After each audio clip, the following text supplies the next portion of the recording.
News every 15 minutes, weather every 10, and sports twice an hour.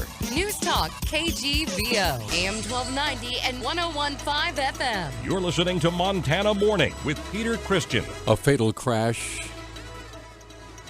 kills family members in Missoula. Good morning, everyone. It's Montana Morning. It's Friday, September 9th, 2016. Skies cloudy. We had some overnight rain, which kept the temperature up. So we did not get the frost that was forecast. It's 43 degrees in Missoula right now. Our newscast this morning, sponsored by Western States Cat, the pros place to go for bigger little machines that can get the work done like none other. Western States Cat, a proud supporter of the Montana Grizzlies. A one-vehicle rollover on I-90 early yesterday morning has killed a father and his 3-year-old daughter and injured another. Montana Highway Patrol Trooper Drew Novak said the incident occurred in the westbound lanes of I-90 near Clinton just after 4 a.m. MDX SUV was traveling westbound on I-90. The driver drifted into the median and then overcorrected to the right, came back onto the westbound traffic lanes and rolled multiple times. Novak provided more details about the early morning crash. All 3 occupants were ejected and were unrestrained, were not buckled up, and 2 of them were pronounced deceased on scene. The 2 decedents, one is an adult male and the other is a juvenile female. 26-year-old Brandon Scott Zuliger and his 3-year-old daughter Peyton both died at the scene. Both resided here in Missoula. A third occupant, a 21-year-old female, not a relative, was transported to St. Patrick Hospital, where she's stable, being treated for multiple injuries.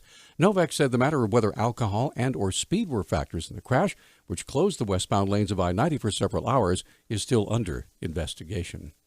A judge has dismissed all charges against a Trout Creek man who spent 18 years in prison for the killing of his best friend in 1997. The Missoulian Report's Richard Raugust said during a news conference yesterday he's, quote, finally back as a free member of society, end quote. Raugust was convicted of deliberate homicide and sentenced to life in prison for the shooting death of Joseph Tash in a camp trailer near Trout Creek. District Judge James Wheelis overturned the conviction last year after finding that prosecutors withheld evidence that might have led to a different verdict. On Wednesday, the Sanders County attorney filed a motion to drop the charges against Raugust. Montana Innocence Project legal director Larry Match said Wheelis signed an order that prevents prosecutors from recharging Raugust. Last year, the state of Montana increased the speed limit on highways to 80 miles per hour. Many are wondering if the increased speed limit has led to increased fatalities. According to Kristen Banchero, executive assistant to Highway Patrol Chief Tom Butler, there's not much information yet. We don't really believe that we have enough data currently to adequately evaluate the speed limit's increase on highway fatalities. You got to keep in mind that the speed limit increase didn't go into effect until last October, so that's not even a year's worth of information.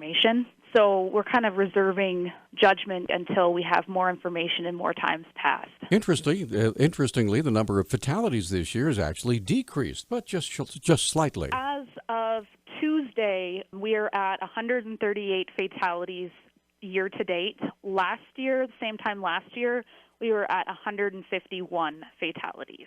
We're slightly fewer fatalities than last year. We've got a lot of people on the road in the summertime, and it's definitely our busiest crash season. The issue of speed and fatalities came up at a legislative interim committee meeting this week. Legislators also discussed the possibility of making seatbelt violations a primary offense.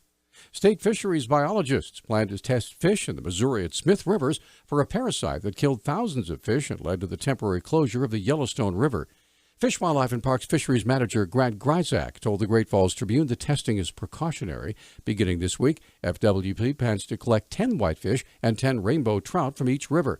They'll be taken to the U.S. Fish and Wildlife Service lab in Bozeman and tested for a parasite that causes kidney disease. This week, the U.S. House and Senate were informed that the Obama administration had spent $1.3 billion in foreign cash to Iran as part of an interest payment on a failed arms deal from the late 1970s. Many Republicans, including Congressman Ryan Zinke of Montana, criticized the transfer. I don't know where he got the cash. We're going to ask. I don't know how the U.S. Treasury has foreign currency. We're going to ask the questions and expose this. It is outrageous, and anyone who follows our foreign policy, it has been one of retreat and being defeated. Zinke says the transfer emboldened Iran and it could lead to other dangerous actions from nations like North Korea, China, and Russia. The most egregious thing I've seen as far as a threat to the United States is emboldening Iran and turning the other way when they're launching ICBMs with destruction of Israel in sight. The frustration is that America feels like the American dream is slipping away. It doesn't have to slip away.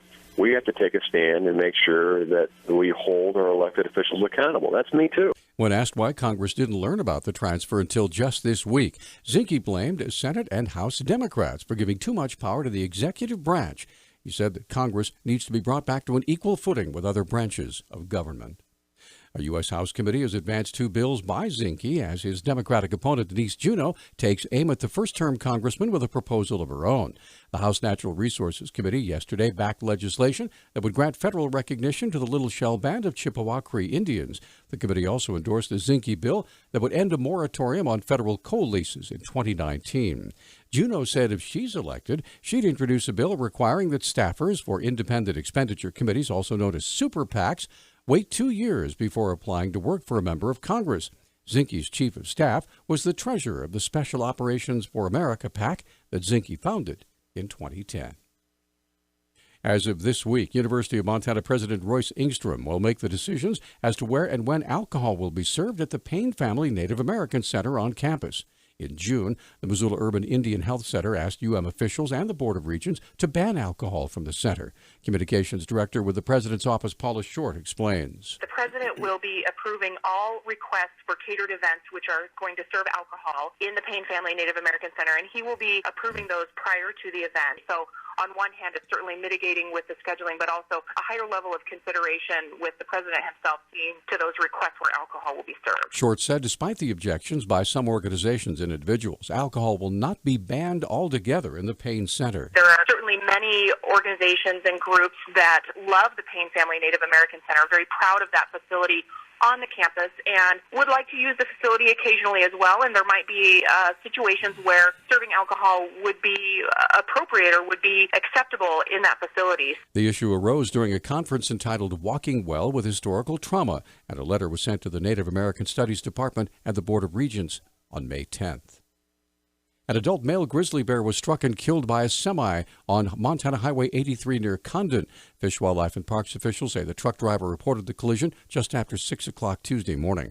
Warden Bill Copen said that investigation found the 12-year-old bear had been captured for research purposes 3 times and was never relocated for conflicts with people.